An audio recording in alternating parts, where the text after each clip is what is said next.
The Paintbrush tool, accessed by the B shortcut on the keyboard, functions like a traditional paintbrush. Adjusting the brush size can be done by using the square brackets on the keyboard, and then we can click, hold, and draw within the photo. To select a new color swatch from the photo, we can press Option on a Mac or Alt on a Windows computer.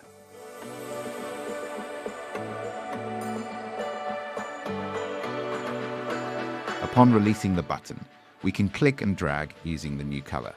Various effects can be applied using additional tools in the top toolbar. For instance, adjusting the brush hardness and size can be done through the menu.